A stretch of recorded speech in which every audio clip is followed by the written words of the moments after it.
mes déesses d'amour, j'espère que vous allez bien. Moi, ça va super bien et bienvenue sur ma chaîne Secret de Marilyn.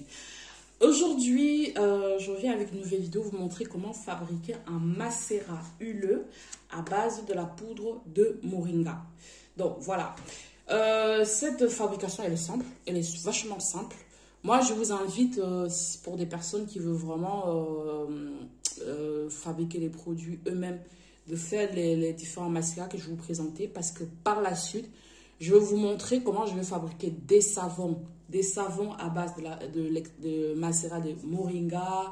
Je vais faire aussi un macérat de machesta, beaucoup des macérats comme ça huileux qui sont très très bons, qui ont des très bonnes vertus dans les fabrications des savons, des crèmes de corps et ainsi de suite.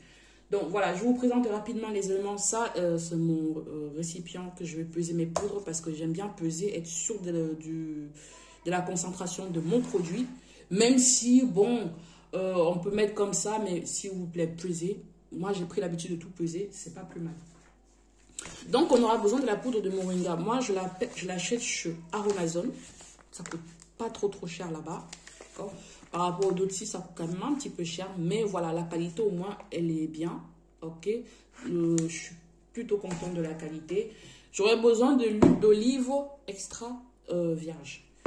Extraite à froid aussi. C'est vraiment important que ça soit extraite à froid, comme vous voyez. Je ne vous demande pas forcément de prendre l'huile d'olive bio. Mais il faut que ça soit vierge, extraite à froid. Par la suite, je vais rajouter 2 huiles essentielles. Je vais mettre l'huile essentielle de lavande et l'huile essentielle de tuterie. Maintenant, je vais préciser quelque chose. Si vous êtes enceinte ou vous voulez utiliser vos produits sur les enfants, évitez les huiles essentielles. Ce n'est pas adapté pour les femmes enceintes ni pour les enfants. Voilà. Par mesure de sécurité, n'en mettez pas.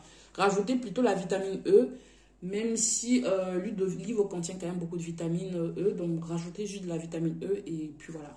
Donc, j'aurai besoin d'un bocal. Je vais y arriver. Voilà. Mon bocal se présente comme ça. Regardez, je l'ai acheté à Action. Ça coûte pas cher du tout, ça fait à peine 1 €. Si vous voulez vraiment fabriquer vos macérats, allez à Action, prenez des bocaux comme ça.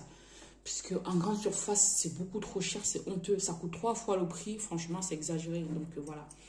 Ce bocal, je l'ai désinfecté avec de l'alcool.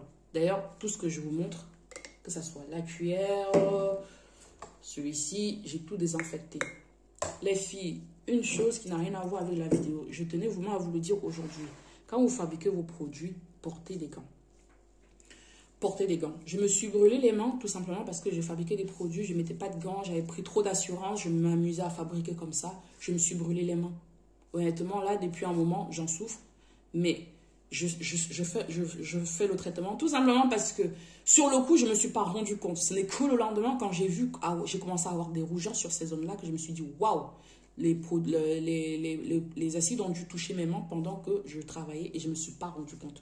On est tellement pressé, on a plein de choses en train de gérer d'un coup, on ne se rend pas compte. Faites très attention. Et puis, autre chose, quand vous fabriquez les produits, normalement, il ne doit pas avoir contact avec votre peau. Parce que quand il y a un contact avec votre peau, vous contaminez le produit. Donc, s'il vous plaît, faites attention. Mettez toujours des gants quand vous fabriquez vos produits. Là, c'est un produit tout simple, mais je mets quand même des gants, tout simplement. Voilà. Donc, je vais peser la poudre devant vous. Ça, c'est une vidéo qui a été faite du début jusqu'à la fin, sans coupure. Parce que je veux vraiment que ça soit rapide. Hein. J'ai autre chose que je dois fabriquer derrière. Donc, je vais venir peser 20 grammes. Je dis bien 20 grammes de ma poudre de moringa. Pour faciliter la tâche à tout le monde, je mettrai les quantités en barre d'information.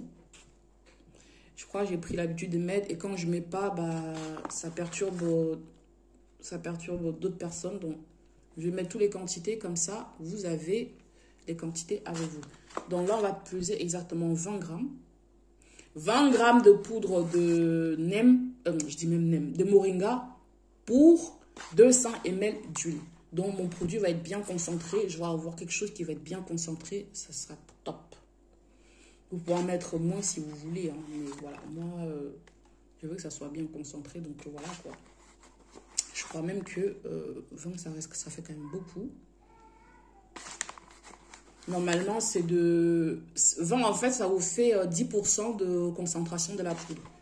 Vous pouvez mettre 5, mais 10, c'est le plus concentré possible. Ça permet aussi que quand vous voulez fabriquer votre produit, vous prenez moins d'huile pour économiser, quoi. Voilà. Donc voilà, j'ai pesé exactement 20 grammes de la poudre de moringa. Je ne sais pas si vous voyez à l'écran. Ça fait exactement 20. Je vais venir renverser dans mon bocal que voici. Voilà.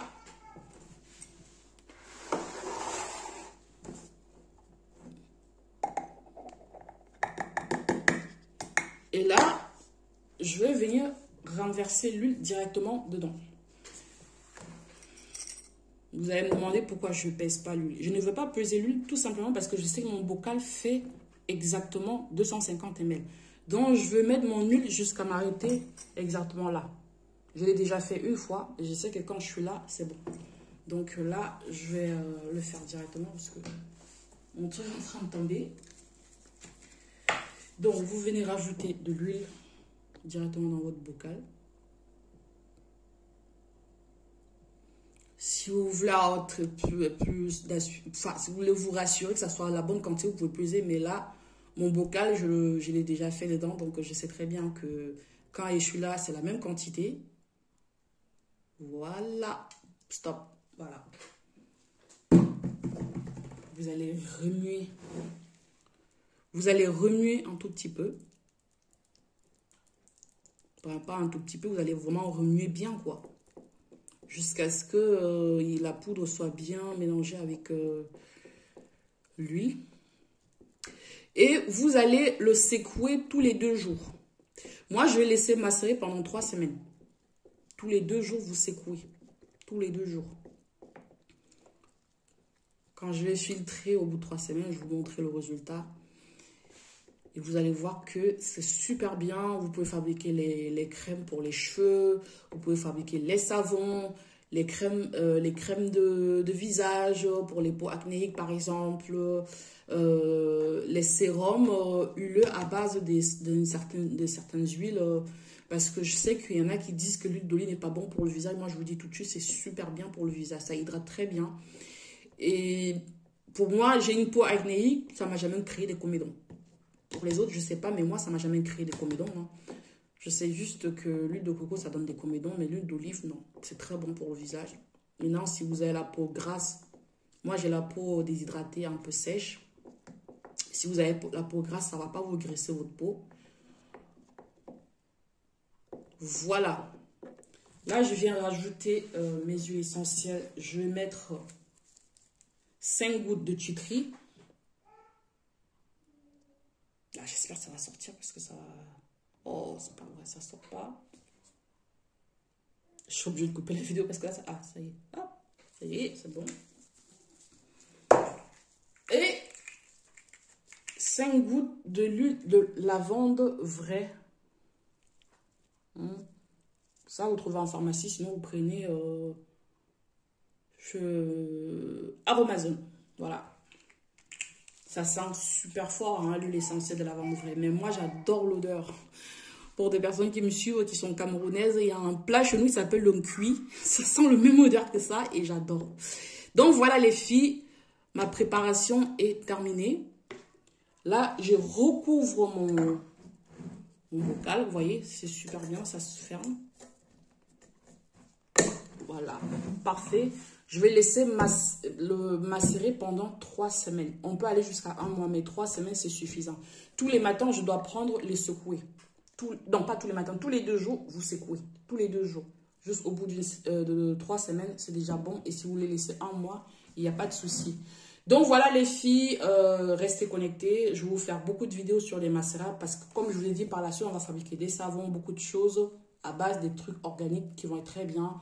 Et puis, pour des personnes qui veulent faire des formations, comment associer à tout ça les poudres éclaircissantes que vous connaissez, que je commercialise aussi. Ça serait vraiment du organique. Il n'y aura pas d'actifs chimiques. Et c'est vraiment super bon pour la peau. Ça repart bien la peau, ça éclaircit, ça hydrate, ça donne que des bons résultats sans abîmer la peau. Je vous le garantis. L'organique est très bon parce que vous êtes sûr que vous n'allez pas vous abîmer la peau. Le chimique, ça, on peut toujours avoir des mauvaises surprises. Ça, j'y peux rien. C'est pas moi qui fabrique. Mais je continuerai toujours à vous partager des vidéos sur les mélanges, si vous voulez faire votre petit mélange. Et là, la semaine prochaine, je vais vous partager une vidéo sur un baume que vous pouvez fabriquer avec un sérum huileux du marché pour vous éclaircir tout doucement la peau et avoir une peau bien hydratée, bien lisse. Je vous fais des gros bisous.